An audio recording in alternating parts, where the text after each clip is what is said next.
দর্শক, আপনাদের সবাইকে শুভেচ্ছা, আমন্ত্রণ রাতের বাংলাদেশে। শুরুতেই জানাবো শিরোনাম।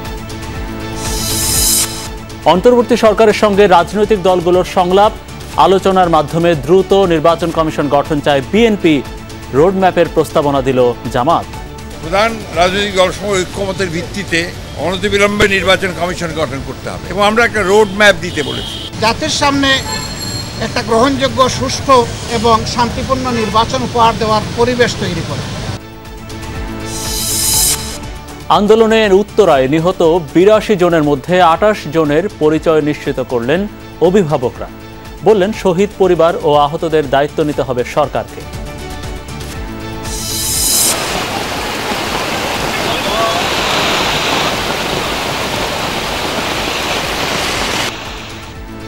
শেরপুর, নেত্রকোনা ও ময়মনসিংহের প্লাবন পরিস্থিতির অবনতি, নিরাপদ আশ্রয়ের খোঁজে ছুটছে মানুষ, নেই শুকনো খাবার। বুধবার মহাষষ্ঠীর মধ্য দিয়ে শুরু হচ্ছে শারদীয় দুর্গোৎসব। রাজধানীর ঢাকেশ্বরী ঘুরে দেখলেন সেনাপ্রধান, নির্ভয়ে মণ্ডপে যাওয়ার আহ্বান। ডিবি পুলিশের কলঙ্কিত অধ্যায়ের অবসান ঘটেছে বললেন অতিরিক্ত কমিশনার মল্লিক। গোয়েন্দা কার্যালয়ে আর থাকবে না ভাতের হোটেল ও আয়নাঘর। ঢাকা মহানগর গোয়েন্দা অফিসে আর কোনো আয়নাঘর থাকবে না। ডিবির কলঙ্কিত অধ্যায় শেষ করে সেটিকে পবিত্র করা হবে, যেখানে মানুষ ন্যায় বিচার পাবে। শুধু ব্যাংক খাত সংস্কার নয়, বিনিয়োগ ও রপ্তানিতে মনোযোগ দেওয়ার তাগিদ ব্যবসায়ীদের। অর্থনীতি পুনরুদ্ধারই এখন বড় চ্যালেঞ্জ বললেন অর্থ উপদেষ্টা। এছাড়াও রাতের বাংলাদেশে থাকছে, লেবাননের বৈরুত বিমানবন্দরে আটকা পড়েছেন শতাধিক বাংলাদেশি কর্মী। ইসরায়েলের অব্যাহত হামলায় প্রাণহানির শঙ্কা, উদ্ধারে দ্রুত ব্যবস্থা নেওয়ার আহ্বান।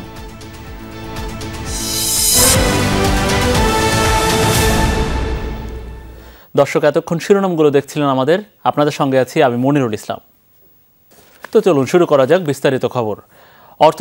অন্তর্বর্তী সরকারের কাছে নির্বাচনী রোডম্যাপ জানতে চেয়েছে বিএনপি। প্রধান উপদেষ্টা ডক্টর মোহাম্মদ ইউনূসের সাথে আনুষ্ঠানিক সংলাপ শেষে দলটির মহাসচিব জানিয়েছেন, প্রয়োজনীয় সংস্কার শেষে দ্রুত নির্বাচন চান তারা। বাতিল চেয়েছেন ইউনিয়ন পরিষদ।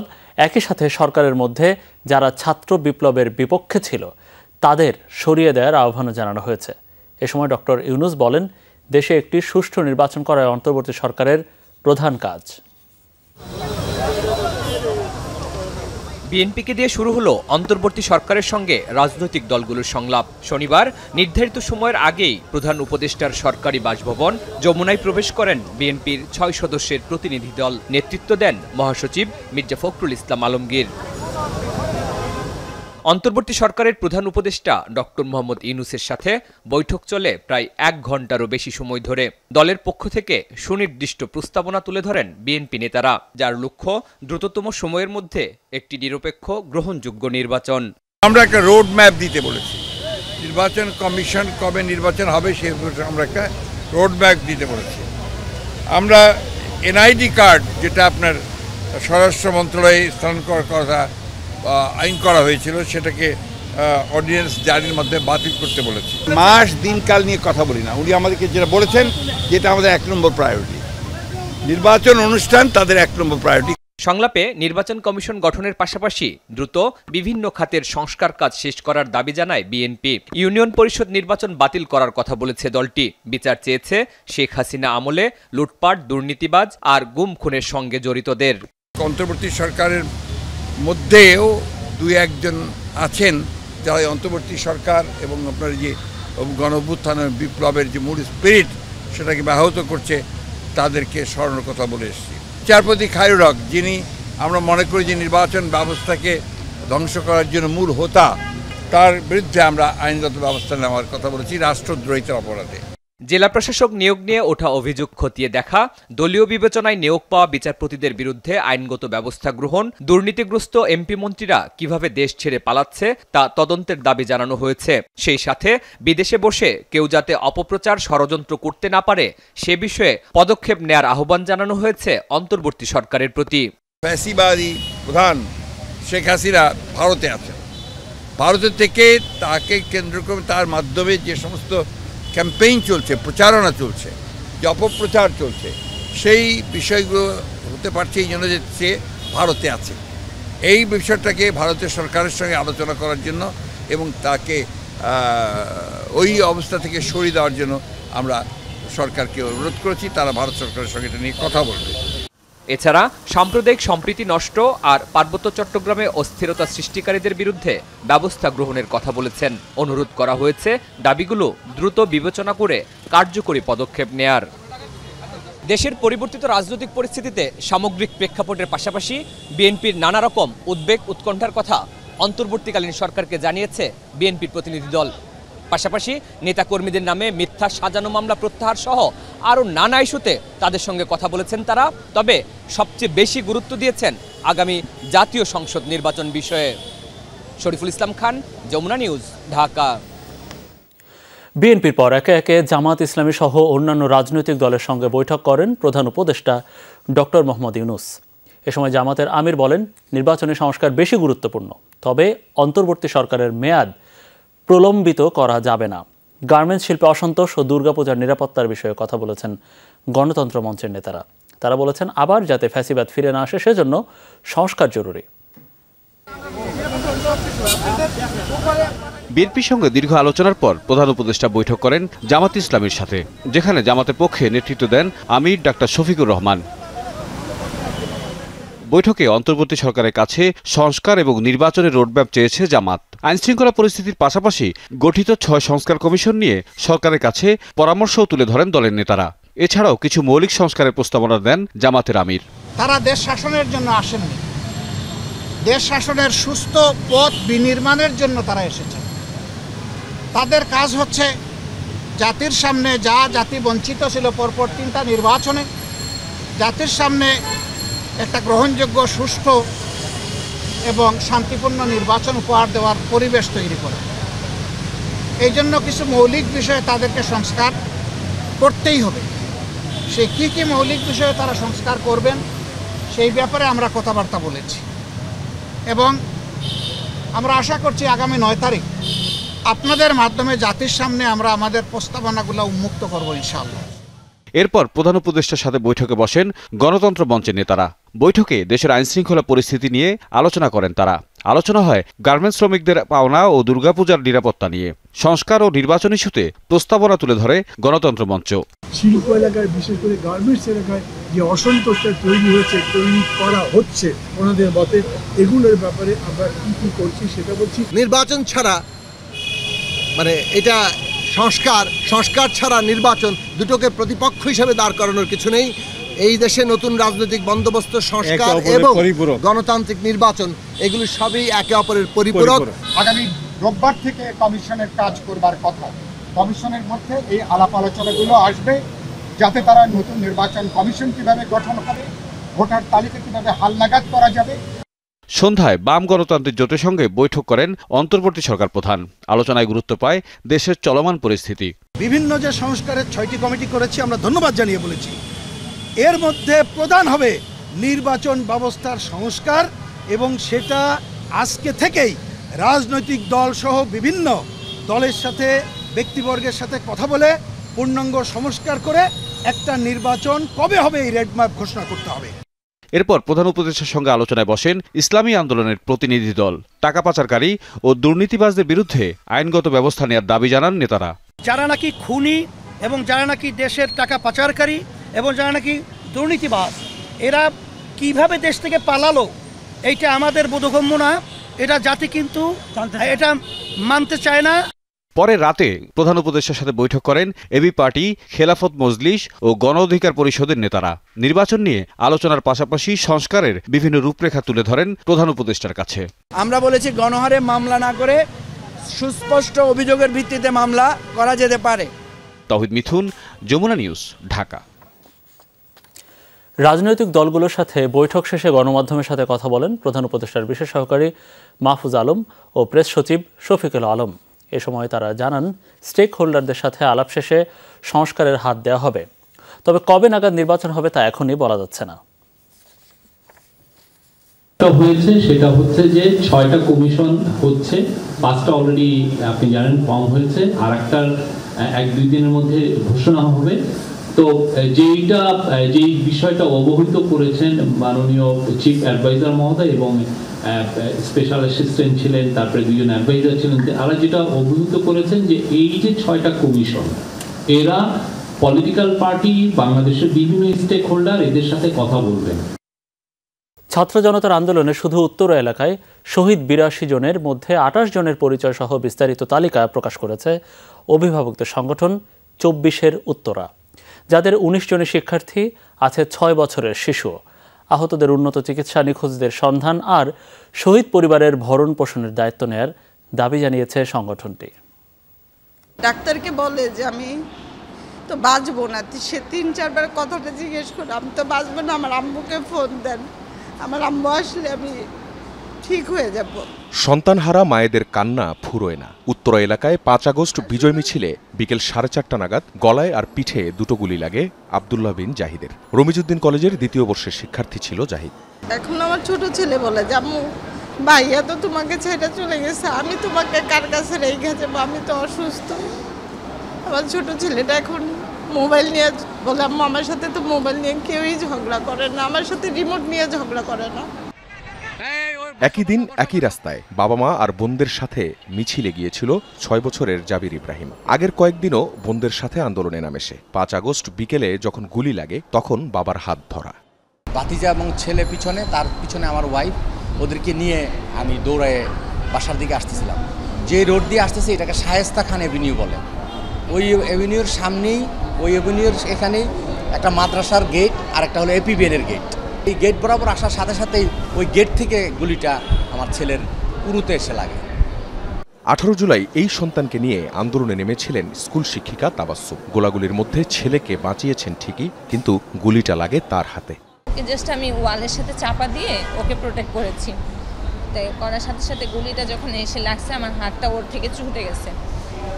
আজকে হয়তো আমি কাঁদছি, কিন্তু ওই সময় আমার কান্না আসে নাই। আমি কারণ ওর সামনে আমি কাঁদতে পারি না, ও আমাকে বলতেছে মা তোমার হাত কোথায়। 18 জুলাই থেকে টানা উত্তপ্ত ছিল এই উত্তরা এলাকা। স্পটেই প্রাণ যায় কয়েকজনের। হাসপাতালের হিসেবে প্রাণ গেছে অন্তত 82 জনের, আহত প্রায় 1,500। শুধু উত্তরা এলাকায় 28 জন শহীদের প্রমাণসহ পরিচয় নিশ্চিত হয়েছে অভিভাবকদের সংগঠন 24-এর উত্তরা। 20 সেপ্টেম্বর থেকে এ তালিকার কাজ শুরু করে তারা।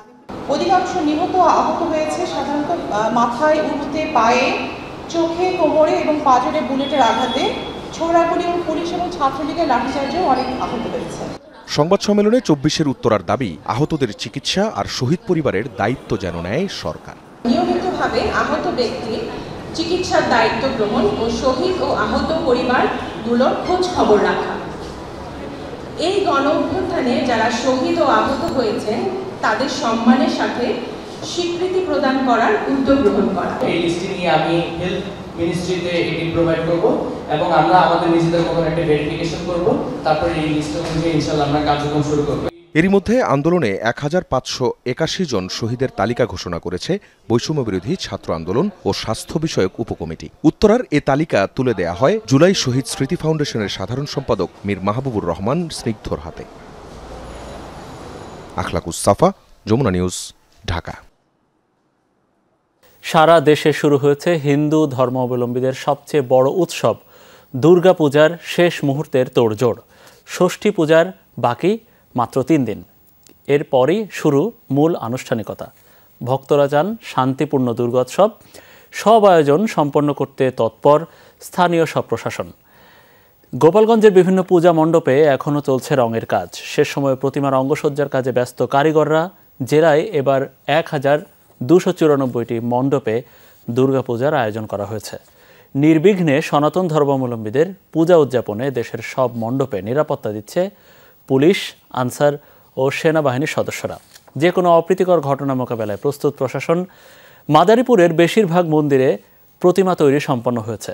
তোরণ নির্মাণ ও আলোকসজ্জার কাজও প্রায় শেষ। পটুয়াখালীর 8 উপজেলায় 176টি মণ্ডপে পূজার আয়োজন হচ্ছে। দুর্গোৎসব নির্বিঘ্ন করতে প্রতিটি মণ্ডপে সিসি ক্যামেরা বসানো সহ নানা উদ্যোগ নিয়েছেন সংশ্লিষ্টরা।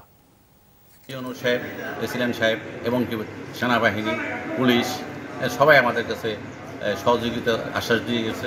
এখন আমরা একটু স্বস্তিতে আছি যে আমরা শারদীয় উৎসবটা মনে হয় সুন্দর সুষ্ঠুভাবে উদযাপন করতে পারবো। অধিক গুরুত্বপূর্ণ মণ্ডপগুলোতে 2 জন পুলিশ সদস্য এবং 8 জন আনসার সদস্য সহ স্বেচ্ছাসেবক দল নিরাপত্তার কাজে নিয়োজিত থাকবেন। নির্ভয়ে পূজা মণ্ডপে যাওয়ার আহ্বান জানিয়েছেন সেনা প্রধান জেনারেল ওয়াকারুজ্জামান। শনিবার বিকেলে ঢাকেশ্বরী মন্দির পরিদর্শন শেষে তিনি জানান এই আহ্বান, বলেন এ দেশে সবার সম অধিকার, তাই যার যার ধর্ম সে পালন করবে। এ সময় দুর্গাপূজা উপলক্ষে হিন্দু ধর্মাবলম্বীদের পূজার শুভেচ্ছা জানান সেনা প্রধান। আরও বলেন নিরাপত্তা নিশ্চিতে যথাযথ ব্যবস্থা গ্রহণ করা হয়েছে। অন্য ধর্মাবলম্বীদের সহায়তা এবং সম্প্রীতি কামনা করেন সেনা প্রধান। হিন্দু, মুসলমান, বৌদ্ধ, খ্রিস্টান আমরা একসাথে বসবাস করছি, শান্তিতে বসবাস করছি। এখানে সবার, এ দেশে সবার অধিকার আছে, সম অধিকার আছে। সবাই যার যার ধর্ম সে পালন করবে। সেজন্য যা কিছু করতে হয় সেটা আমরা করব। আমরা যে এখন মাঠে আছি, আপনারা নির্ভয়ে আপনাদের পূজা মণ্ডপে যাবেন, আপনাদের এই পূজা করবেন। জিপিএইচ কোয়ান্টাম B600TR বাংলাদেশের উচ্চ শক্তি সম্পন্ন একমাত্র রড। আরও অবনতি হয়েছে শেরপুর, নেত্রকোনা ও ময়মনসিংহের প্লাবন পরিস্থিতির। বৃষ্টি আর উজানের ঢলে বাড়ছে নদ নদীর পানি। শেরপুরে এখন পর্যন্ত 6 জনের মৃত্যুর খবর পাওয়া গেছে। শুক্রবার উজানের ঢলে মহারশী নদীর বন্যা নিয়ন্ত্রণ বাঁধের 4টি স্থান ভেঙে যায়। প্লাবিত ঝিনাইগাতি সদর সহ কয়েকটি ইউনিয়নের শতাধিক গ্রাম। চরম ভোগান্তিতে পানিবন্দী মানুষ। দুর্গত এলাকা উদ্ধার কাজ শুরু করেছে সেনাবাহিনী ও বিজিবি। ময়মনসিংহের নেতাই নদীর বাঁধ ভেঙে প্লাবিত নিম্নাঞ্চল। সীমান্তবর্তী ধোবাউড়া ও হালুয়াঘাট উপজেলার বেশ কিছু নিম্নাঞ্চল প্লাবিত। একই চিত্র নেত্রকোনার সীমান্তবর্তী 3 উপজেলা কলমাকান্দা, দুর্গাপুর আর বারোহাট্টায়। 15টিরও বেশি ইউনিয়ন প্লাবিত। তলিয়ে গেছে রাস্তাঘাট, ভেসে গেছে অনেক পুকুরের মাছ, জলমগ্ন বিস্তীর্ণ ধান ক্ষেত। দিনের বেলা পানি কম ছিল, কিন্তু রাতে 12টার পরে আমাদের ঘরের ভিতরে 1 হাঁটু পানি। ফ্রিজ, আমাদের বাথরুম, ওয়াশরুম সব কিছু বন্ধ হয়ে গেছে এবং ওয়াশরুম দিয়ে পানি ঢুকতেছে। কত 12টার সময় খাবার দাবার পাই না, পোলা পান নিয়ে কই যাবো, আইতে 12টার সময় কোনখানে তো যাওয়া তো হয় না। যে সকল মানুষ রাত থেকে খাবারের অভাবে আছে তাদেরকে আমরা তাৎক্ষণিকভাবে সংশ্লিষ্ট মেম্বারের বাড়িতে এখন খাওয়ানোর ব্যবস্থা করেছি। আজকে সারাদিনই এইভাবে তাদেরকে আমরা টেক কেয়ার করব। আর পাশাপাশি জেলা থেকে আমরা যে সহায়তাটা পাচ্ছি এটা যাতে দ্রুত সাধারণ মানুষের মধ্যে পৌঁছে দিতে পারি সেই ব্যবস্থা করছি। ঢাকা মহানগর গোয়েন্দা পুলিশ অফিসে আর কোনো ভাতের হোটেল বা আয়না ঘর থাকবে না, জানিয়েছেন ডিএমপির গোয়েন্দা পুলিশের অতিরিক্ত কমিশনার রেজাউল করিম মল্লিক। তিনি বলেছেন ডিবি পুলিশের কলঙ্কিত অধ্যায়ের অবসান ঘটেছে। গোয়েন্দা পুলিশ পরিচয়ে আর কাউকে তুলে আনা হবে না, দেন সেই আশ্বাসও। অতিরিক্ত কমিশনার জানান ডিবিকে সাধারণ মানুষের আস্থার জায়গায় নিয়ে যেতে কাজ চলছে। ডিবি কার্যালয়কে কেন বলা হতো ভাতের হোটেল? পলাতক অতিরিক্ত কমিশনার হারুন তাই বানিয়েছিলেন কার্যালয়টিকে। সবশেষ সমন্বয়কদের আটক করে তাদের খাবার খাওয়ান, যার ছবি আর ফুটেজ ভাইরাল সামাজিক যোগাযোগ মাধ্যমে। রাজনৈতিক দলের নেতাদেরও তুলে এনে একসময় তাদের খাওয়ানোর ভিডিও করে দেখানো হতো, আর তারকাদের এমন খাওয়া দাওয়ার বিষয় হয়ে গিয়েছিল নিত্যকার ঘটনা।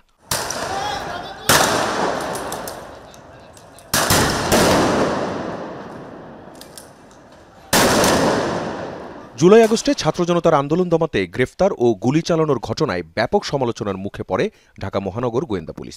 5 আগস্ট শেখ হাসিনা সরকারের পতনের পর নতুন করে সংস্কার করা হয় ডিএমপির এই ইউনিটকে। গোয়েন্দা প্রধানের দায়িত্ব দেওয়া হয় বিসিএস 17তম ব্যাচের পুলিশ অফিসার রেজাউল করিম মল্লিককে।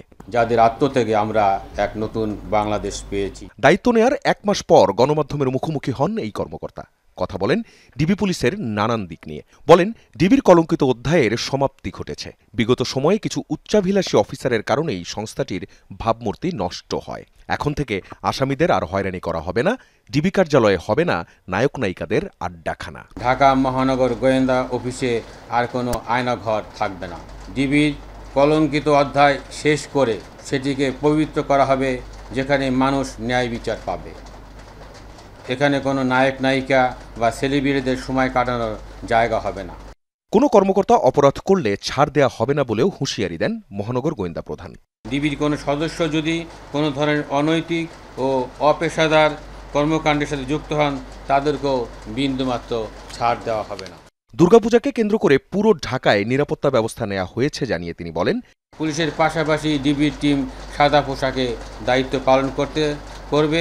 কেউ অপরাধ করে থাকলে আইন নিজের হাতে তুলে না নিয়ে পুলিশকে জানানোর অনুরোধ গোয়েন্দা প্রধানের। ডিবিকে সহযোগিতা করবেন। আখলাকুস সাফা, যমুনা নিউজ, ঢাকা। নিজের কারখানায় যেতে এখন ভয় পান অনেক শিল্প মালিক। কখন যেন কি হয় সেই ভয়ে থাকতে হচ্ছে সবসময়।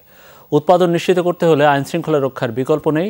Dhaka chamber of commerce and industries DCCI আয়োজিত আলোচনায় বক্তারা অব্যাহত ব্যাংক সুদ হার বৃদ্ধিতে উদ্বেগ জানান। শুধু ব্যাংক খাত সংস্কার নয়, মনোযোগ দিতে হবে বিনিয়োগ এবং রপ্তানি খাতেও। 2 মাসের বেশি সময় ধরে তীব্র হয়েছে শ্রম অসন্তোষ, ব্যাহত হচ্ছে উৎপাদন, ঝুঁকির মুখে হাজার হাজার কোটি টাকার বিনিয়োগ। সার্বিক অর্থনৈতিক অবস্থা এবং উত্তরণ নিয়ে শনিবার সেমিনারের আয়োজন করে ব্যবসায়ীদের সংগঠন ডিসিসিআই। গুরুত্ব পায় কারখানার নিরাপত্তা, মূল্যস্ফীতি নিয়ন্ত্রণ, ব্যাংক সুদহার, বিনিয়োগ এবং অর্থনৈতিক সংস্কার প্রসঙ্গ। বলা হয়, শিল্প কারখানায় এখন তৈরি হয়েছে ভয়ের পরিবেশ। আমার ফ্যাক্টরিতে যখন আমি প্রবেশ করি আমার ভয় লাগে, আমি কি এই ফ্যাক্টরি থেকে নিজের জীবনটা নিয়ে বেরোয় আসতে পারবো? যদি এই ধরনের ব্যবসায়ীরা যদি শঙ্কিত হন নিজের ফ্যাক্টরিতে যেতে, তাহলে কিন্তু ব্যবসায়ীরা কিন্তু আগামী দিনে ব্যবসায়িক কর্মকাণ্ড পরিচালনা করতে পারবেন না। আর্মির কাজ কিন্তু ইন্ডাস্ট্রিয়াল আনরেস্ট কোয়েল করা না, ওনাদের অন্য কাজ। তো ওখানেও কিছু লিমিটেশন আমরা দেখতে পেরেছি। কিন্তু তারপরে আবার ট্রেড ইউনিয়নদের মধ্যেও কিন্তু অনেক ডিভিশন আছে। উদ্যোক্তারা জানান, প্রতিদিনই ভয় শঙ্কা কাজ করে। একটি কারখানায় কিছু হলে তা যেন সংক্রমিত হচ্ছে। প্রশ্ন ওঠে, গুটি কয়েক ব্যবসায়ীর দায় কেন নেবে সবাই? সরকারের গেজেটেড 44টা সেক্টর আছে, একমাত্র গার্মেন্টস সেক্টরে এই দাবি নিয়ে আমরা প্রতিদিন মুখোমুখি হচ্ছি। অন্য 43টা সেক্টরের কেউ তো আমরা এখনো রাজপথে দেখি নাই। ব্যবসা বাণিজ্যের যে পরিস্থিতি, তাতে নিঃসন্দেহে আমি বলতে পারি অন্তত 90% ব্যবসায়ী যারা ঋণ নিছে ব্যাংক থেকে ঋণ খেলাপিতে পরিণত হবে, এর মধ্যে কোনো সন্দেহ নেই। পৃথিবীর কোন দেশে ডাবল ডিজিট 14-15% ইন্টারেস্ট রেট দিয়ে ম্যানুফ্যাকচারিংকে প্রফিটেবল করা যায় আমাদের জানা নেই। অর্থনৈতিক সংস্কারে উদ্যোগ নিয়েছে সরকার, তবে তা শুধু ব্যাংক কেন্দ্রিক। বলা হয়, মূল্যস্ফীতি নিয়ন্ত্রণ শুধু ঋণের সুদহার বৃদ্ধির উপরই নির্ভর করে না। এক্ষেত্রে ভাঙতে হবে সিন্ডিকেট, বাড়াতে হবে পণ্যের সরবরাহ। ব্যবসায়ীদের ক্ষতি হচ্ছে, অন্যদিকে ইনফ্লেশন কমছে না, তাহলে আমি কিন্তু ডাবল ব্লো নিচ্ছি। সুতরাং এই জায়গাটায় সাপ্লাই নর্মালাইজ করতে আমাকে ইমিডিয়েটলি নজর দিতে হবে। 5 অগস্টের পরে গভর্নেন্স ফেরত আসতেছে, কিন্তু সুযোগ নিয়ে আবার ট্রেড বেসড মানি লন্ডারিং যাতে না বাড়ে, যাতে একদিকে আমি চৌবাচ্চার একটা ফুটো আমি বন্ধ করলাম, আর একটা ফুটো আবার নতুন করে চালু হয়ে গেল। 17.5% হয়ে যাচ্ছে। কোন ইন্ডাস্ট্রি এত পার্সেন্ট প্রফিট করবে? কোনটা? কি উদ্দেশ্য? কি ব্যবসায়ী সম্প্রদায়কে ধ্বংস করে দেওয়া, ইন্ডাস্ট্রিকে ধ্বংস করে দেন? বলে দেন, ডিক্লেয়ার করে দেন, we don't want industry in the country. বলে দেন, আমরা ঘর গুছিয়ে ফেলবো, আমরা সব কিছু বেচে কিনে দিয়ে আমরা ব্যাংকের লোন শোধ করে আমরা যা পারি সে দিনমজুরি করি আর অন্য কিছু করি করব। গেল 10 বছরে এনবিআরে চলেছে নৈরাজ্য। জরুরি ভিত্তিতে প্রতিষ্ঠানটির সংস্কার দরকার। এই সরকারে এখনো ব্যবসায়ীদের প্রতি আস্থা এনেছে বলে আমার মনে হয় না। রিমন রহমান, যমুনা নিউজ, ঢাকা। বর্তমানে বড় চিন্তার বিষয় হয়ে দাঁড়িয়েছে দেশের রাজনৈতিক ও অর্থনৈতিক সুশাসনের অভাব। এমন মন্তব্য করে অন্যায় করে কেউ পার পাবে না বলে কঠোর হুঁশিয়ারি দিলেন অর্থ উপদেষ্টা। দেশ সংস্কারে রাজস্ব ফাঁকিবাজদের বিরুদ্ধে সকলকে সচেতন হওয়ার তাগিদ দিলেন এনবিআর চেয়ারম্যান। আর কোম্পানি আইন সংশোধনের কোনো সুপারিশ থাকলে তা সাদরে গ্রহণ করার প্রতিশ্রুতি দিয়েছেন বাণিজ্য সচিব। কোম্পানির সার্বিক ব্যবস্থাপনা, শৃঙ্খলা, স্বচ্ছতা ও জবাবদিহিতা নিশ্চিত করে বছরব্যাপী বাণিজ্যিক কার্যক্রম পরিচালনা করার স্বীকৃতি স্বরূপ 41টি প্রতিষ্ঠানকে দেয়া হল কর্পোরেট গভর্নেন্স এক্সিলেন্স অ্যাওয়ার্ড। শনিবার সন্ধ্যায় রাজধানীর একটি হোটেলে 11তম বারের মতো এই পুরস্কার দিল আইসিএসবি। অনুষ্ঠানে এনবিআর চেয়ারম্যান বলেন, কেউ যেন কর ফাঁকি দিতে না পারে সেজন্য সকলকে সচেতন হতে হবে। অন্যদিকে বাণিজ্য সচিব কথা বলেন কোম্পানি আইনের সংশোধন নিয়ে। যার যার জায়গা থেকে রোল প্লে করা উচিত। আমি মনে করি বাংলাদেশের 17 কোটি জনগণের 34 কোটি চোখ, এটা হতে হবে পুলিশের চোখ। যেখানেই কোনো অন্যায় দেখবেন সাথে সাথে আপনারা কমপ্লেন করবেন। সঠিকভাবে যদি আমাদেরকে গাইড করেন, প্রত্যেকে তার জায়গা থেকে, আপনাদের জায়গাটা হলো এটা যদি আমরা গাইড করেন, তাহলে আমাদের সত্যিকার অর্থে বাংলাদেশ বলতে আমরা যে বাংলাদেশকে কল্পনা করি, আধুনিক বাংলাদেশ, উন্নত বাংলাদেশ, তাহলে এটা সফল হবে। প্রধান অতিথির বক্তব্যে অর্থ উপদেষ্টা জানান, বর্তমানে বড় চ্যালেঞ্জ দেশের অর্থনীতিকে পুনরুদ্ধার করা। এজন্য অর্থের অপচয় ও লুটকারীদের ছাড় দেবে না সরকার। অনেক অর্থের অপচয় হয়েছে, জবাবদিহিতা নাই, এবং এই জবাবদিহিতার ঊর্ধ্বে অনেকে অনেক কিছু করেছে। কোনো ক্রমেই কিন্তু ব্যক্তিগত অর্থ হোক, সরকারি অর্থ হোক, অপচয় করা ঠিক হবে না বা করাপশন করা ঠিক হবে না। কোম্পানির উপরে যদি আস্থা না থাকে তবে কিন্তু আমাদের যে বাইরে থেকে বিনিয়োগ বলুন, দেশের যে বিনিয়োগ বলুন, এগুলো কিন্তু কোনো ফলপ্রসূ হবে না। রাজস্ব ফাঁকি রোধে কোম্পানি সচিবদের সততার সঙ্গে দায়িত্ব পালনের তাগিদ দেন অর্থ উপদেষ্টা। ইচ্ছাকৃতভাবে যদি আমি ভুল করি তবে কিন্তু বা ভুল অন্যায় করি সেটা কিন্তু কোনো ক্রমেই কিন্তু গ্রহণযোগ্য হবে না। শওকত মঞ্জুর শান্ত, যমুনা নিউজ, ঢাকা। কোনো সিন্ডিকেটের মাধ্যমে নয়, মালয়েশিয়ায় লোক পাঠানোর রিক্রুটিং এজেন্সি ওপেন করে দেওয়া হবে বলে জানিয়েছেন প্রবাসী কল্যাণ উপদেষ্টা আসিফ নজরুল। প্রবাসী কল্যাণ ভবনে মালয়েশিয়ার বাজার সম্প্রসারণে এক চুক্তি স্বাক্ষর অনুষ্ঠান হয়।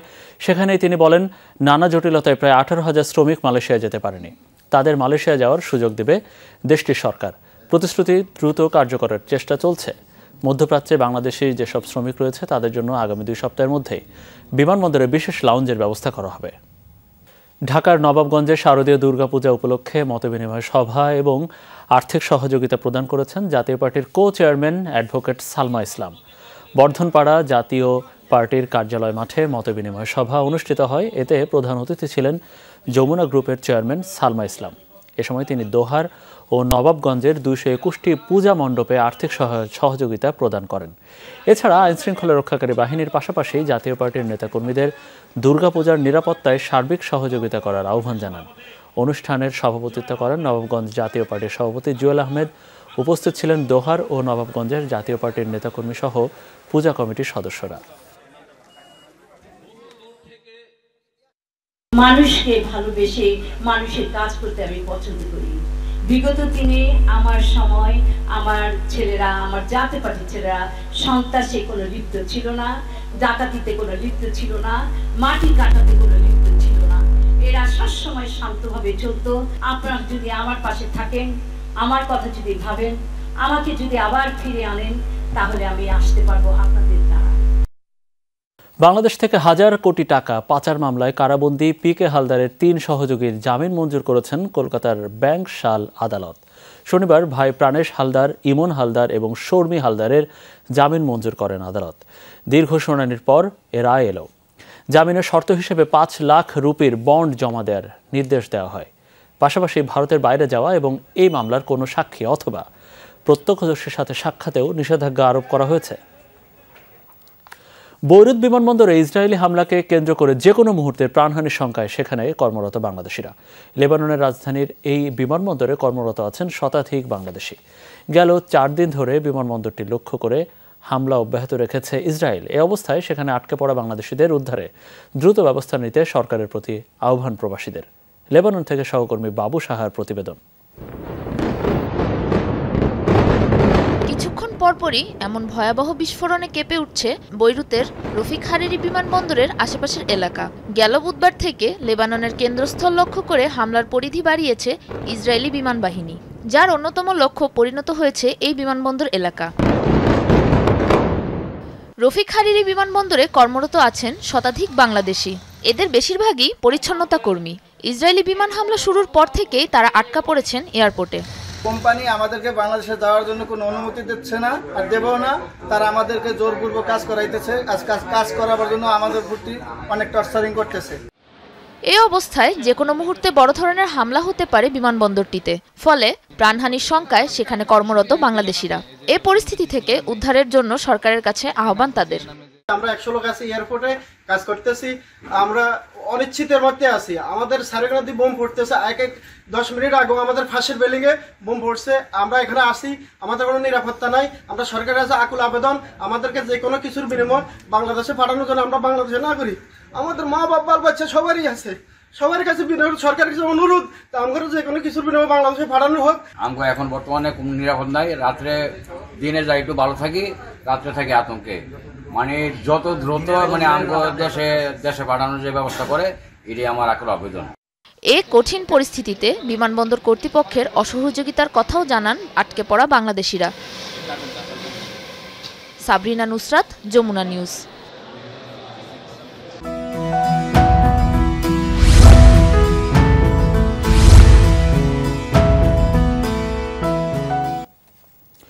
ইসরায়েলি হামলায় লেবাননে বেসামরিক প্রাণহানি অগ্রহণযোগ্য এই আখ্যা দিয়েছে জাতিসংঘ। সংস্থাটির মুখপাত্র জানিয়েছেন, বেসামরিক নাগরিকদের মৃত্যুতে মহাসচিব অ্যান্তোনিও গুতেরেস গভীর উদ্বিগ্ন। সাধারণ মানুষকে রক্ষায় সব পক্ষকে যথাযথ পদক্ষেপ নেয়ার আহ্বানও জানানো হয়েছে। জাতিসংঘ মহাসচিব লেবাননে ক্রমবর্ধমান বেসামরিক প্রাণহানি নিয়ে অত্যন্ত উদ্বিগ্ন।